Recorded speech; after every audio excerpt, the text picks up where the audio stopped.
ক্যান্ডির Pallekele stadium থেকে বাংলাদেশ আশা জাগিয়েও শেষ পর্যন্ত আমাদের নিরাশায় ডুবালো। বাংলাদেশের এই ম্যাচটাকে কেন্দ্র করে যারা এতদিন ক্রিকেট কেন্দ্রিক ভালোবাসায় আঘাত পেয়ে মন খারাপ করে মুখ ফিরিয়ে নিয়েছিলেন, যারা ভেবেছিলেন যে আবারও আমরা ব্যাক করব, আমাদের তরুণ প্রজন্মকে সাপোর্ট করব, যারা ভেবেছিলেন বাংলাদেশ যেটা করতে পারেনি শ্রীলঙ্কার মাটিতে, শ্রীলঙ্কাকে কখনো ওয়ানডে সিরিজে হারাতে পারেনি, সেই কাজটা হয়তো আজকের এই দিনে জুলাই 8 তারিখে হবে, সেই তারা আবার তাদের পূর্বের টনে ফিরে গেছেন। বাংলাদেশ যে পুরো সিরিজটা খেললো, খেয়াল করে দেখবেন যে এখানটায় যেন বাংলাদেশের নিয়তিটাই হচ্ছে প্রপার ব্যাটিংটা করতে না পারা।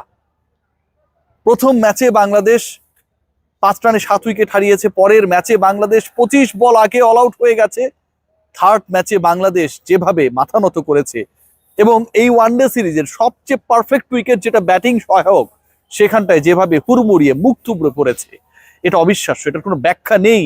ব্যাখ্যাতীত এই ঘটনা কেবলমাত্র বাংলাদেশের দ্বারা ঘটনা সম্ভব। খেয়াল করে দেখবেন আজকের এই ম্যাচে টার্নিং পয়েন্ট নিয়ে যদি আলোচনা করি, বাংলাদেশ কোন জায়গাটায় গিয়ে আসলে পারলো না, সেই না পারার গল্প যদি আমরা করি, তাহলে আমি ধরবো যে এই গল্পের টোনটা আসলে সেট হয়েছে যখন মেহেদী হাসান মিরাজ এবং শামীম হোসেন পাটোয়ারির উইকেটটা বাংলাদেশ হারায়। এর আগেও 3 জন ব্যাটার আউট হয়েছে, কিন্তু সেই 3 ব্যাটারকে নিয়ে আলোচনা না করে আমি কেন ক্যাপ্টেনকে নিয়ে আলোচনা করছি, কেন আমি শামীম পাটোয়ারির ওই 12 রানের মাত্র 12 রানের ইনিংস নিয়ে আলোচনা করছি। শুরুতে যখন 2 ওপেনার ফিরে গেলেন, নাজমুল শান্ত 0-তে ফিরে গেলেন, তারপর মেহেদী হাসান মিরাজের 24 বলে 28 রান করা, হ্যাঁ 24 বলে 28 করেছিলেন, 25তম বলে গিয়ে হিট করতে গিয়ে তিনি আউট হয়ে গেলেন। যিনি 112 স্ট্রাইক রেটে ব্যাট করছিলেন, যিনি দারুণ ছক্কা মারছিলেন, যিনি 4টা 4 মেরেছেন, সুইট টাইমার মনে করা হচ্ছিল, captain leads from the front, এরকম একটা সিচুয়েশন ক্রিয়েট হবে, উইকেটও পেয়েছেন আজকে 2টা। সেই মেহেদী মিরাজের কিসের এত তাড়া ছিল ওই শটটা খেলার? এটা একটা ক্রাইম, ক্যাপ্টেন যেন ক্রাইম করলেন, অপরাধ করলেন। দারুণভাবে সেট হয়ে যখন ইনিংস বিল্ড আপের পথে বাংলাদেশ, তাহিদ হৃদয় যেন অনেকটা খেপেই গেলেন মেহেদী মিরাজের সেই শট দেখে। শামীম হোসেন পাটোয়ারি, আমার খুব প্রিয় 2 জন ক্রিকেটারকে নিয়ে আজকে সমালোচনা করছি, মেহেদী হাসান মিরাজের পরে হচ্ছে শামীম হোসেন পাটোয়ারি। খেয়াল করে দেখবেন যে শামীম পাটোয়ারির আজকের যদি এই ইনিংসটা আমরা খেয়াল করি, দারুণভাবে খেলছিলেন, রান হচ্ছিল, আস্কিং রেটের সাথে পাল্লা দেবার মতো একটা জুটি করার চেষ্টা চলছিল, তাহিদ হৃদয় তখনটাও ছিলেন। শামীম পাটোয়ারি এমন ভাবে ব্যাট চালানেন, হাসারাঙ্গা যিনি ঠিকভাবে দৌড়াতে পারছেন না, প্রপারলি বল করতে পারছেন না, ফিল্ডিং এ স্ট্রাগল করছেন, তিনি তার বেস্ট অবস্থায় নেই, তারপরও তিনি বেস্টটা দিচ্ছেন। শামীম পাটোয়ারি এতটাই এগিয়ে গেলেন, তিনি টেরও পেলেন না যে পপিং ক্রিজ থেকে তিনি আসলে কতটা সামনে। শেষ পর্যন্ত স্ট্যাম্পড। এই যে 2টা উইকেটের পতন হলো, মিডলে বাংলাদেশ যেভাবে খেলতে পারলো না, সেটাই বাংলাদেশকে আজকে ডুবিয়েছে, ভুগিয়েছে, সবাইকে আশাহত করেছে। কেন আমি তাহলে মিডল নিয়ে কথা বলছি, কেন আমি 4র্থ উইকেট এবং 5ম উইকেটের পতন নিয়ে আলোচনা করছি? কারণ আমি শ্রীলঙ্কার ব্যাটিংটা দেখেছি, আমরা সবাই দেখেছি। প্রথম 3 উইকেট 100 রানে চলে যাবার পর আসালাঙ্কা এবং কুশাল মেন্ডিস 2 জন মিলে গড়লেন 4র্থ উইকেটে 124 রানের পার্টনারশিপ। যেই জায়গাটা বাংলাদেশ করতে পারে নাই, যেই জায়গায় মিরাজরা সম্ভাবনা দেখিয়েও শেষ পর্যন্ত জুটি করতে পারে নাই, যে জায়গায় মিরাজরা দারুণ স্টার্ট পাওয়ার পরও শেষ পর্যন্ত ইনিংসটাকে বড় করতে পারে নাই, মিরাজ শামীমরা ঠিক ওই জায়গাটায় ব্যর্থ হয়েছে। খেয়াল করে দেখবেন যে বাংলাদেশ যখন 3টা উইকেট নিয়ে নিল, মনে করা হচ্ছিল যে আরো 2টা উইকেট পড়ে গেলে হয়তো শ্রীলঙ্কার জন্য it could be difficult to score 250 at least. সেই জায়গায় তারা প্রায় 300 রান করে ফেললো, 285 স্কোর করলো। স্কোরটা হয়েছে ওই 4th উইকেট পার্টনারশিপে, একজন 50+, একজন 114 বলে 124। কি অসাধারণ একটা ইনিংস! গত ম্যাচে যে ইনিংসটা খেলতে গিয়েও ব্যর্থ হয়েছেন, পরিণতি দিতে পারেননি, সেটাই যেন কুশল মেন্ডিস এদিন করে দেখালেন। বাংলাদেশ সেটা দেখার পরেও, এরপরে ব্যাট করতে নামার পরেও শিখলো না কোনো কিছুই। এত অপরাধ, এত ক্রাইম, এত সেট হয়ে আউট হয়ে যাওয়া, উইকেট বিলিয়ে দেয়া, এত কিছু আপনি করলে আপনি 50 ওভার টিকতে পারেন না। এই যে ঘটনাগুলো ঘটে, টেলেন্ডাররা যখন ব্যাট করতে আসে নাম্বার 6, 7, 8, 9 থেকে, তখন যেন আমরা আশা দেখার চেষ্টা করি যে এরপরও বাংলাদেশ জিতবে। আমার পাশে সহকর্মী বসে বলছে যে ভাই মন খারাপ করে আজকেও বাংলাদেশ জিতবে। এত বেহায় আমরা আসলে হয়ে গেছি সবাই।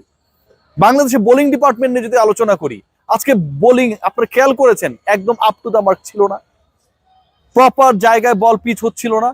ওভার পিচড বল হচ্ছে, ফুল লেন্থের বল হচ্ছে, যেভাবে একজন পার্টিকুলার বোলার তার ফিল্ডিং সেট আপ করছে, বল করছে তার বিপরীত লাইনে।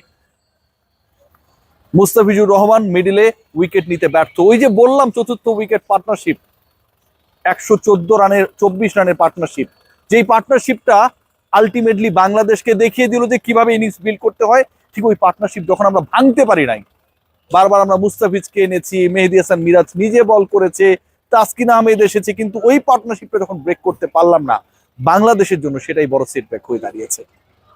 আজকে শ্রীলঙ্কান ফিল্ডিং দেখেছেন আপনারা, কি অসাধারণ ফিল্ডিং করেছে, কি অসাধারণ বডি ল্যাঙ্গুয়েজ। কোনোভাবে অন্তত একটা রান আটকানোর জন্য তাদের যে চেষ্টা, এটার কোনো ব্যাখ্যা নেই। বাংলাদেশের বডি, বাংলাদেশের ক্রিকেটারদের শরীর যেন চলে না, এরকম একটা সিচুয়েশন।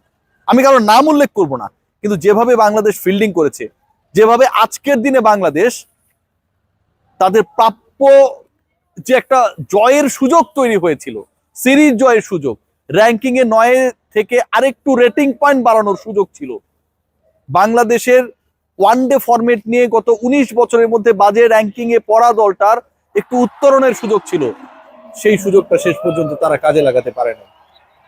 এটাই দুঃখ, এটাই কষ্ট।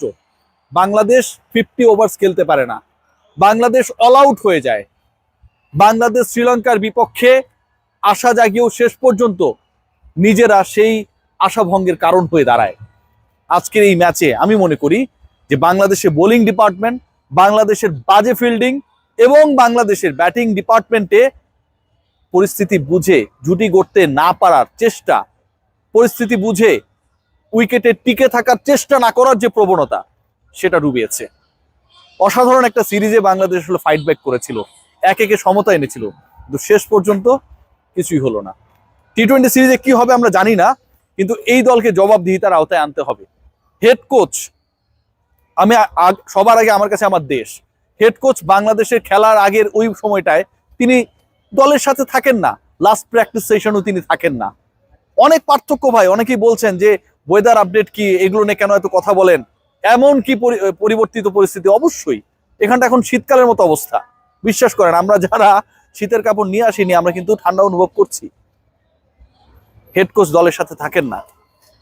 লিটন কুমার দাসকে বিতর্কিতভাবে স্কোয়াডে রাখা হয়, গাজী আশরাফ হোসেন লিপু দলের সাথে ঘুরছেন, মিডল অর্ডারে বড় একটা ক্রাইসিস রয়েছে এখানটায়, শামীম পাটোয়ারিকে নাম্বার 6-এ ব্যাট করাতে হচ্ছে। এই প্রশ্নের উত্তরগুলো কে দেবে? এত এত প্রশ্ন যেগুলো আসলে বাংলাদেশের মাঠের ক্রিকেটের বিতর্ককে মাঠের বাইরের বিতর্ক থেকে ছোট করে ফেলে। কিছুই বলার নেই। শুভকামনা, টি-20 সিরিজটা ভালো যাক। একটা নতুন ব্যাচের ক্রিকেটার জয়েন করেছে, নতুন ক্যাপ্টেন লিটন কুমার দাস, তার অধীনে কেমন করে বাংলাদেশ সেটাই দেখার। তবে আজকের দিনে মিরাজরা যার পণ্যে হতাশ করেছে। সবাই ভালো থাকবেন।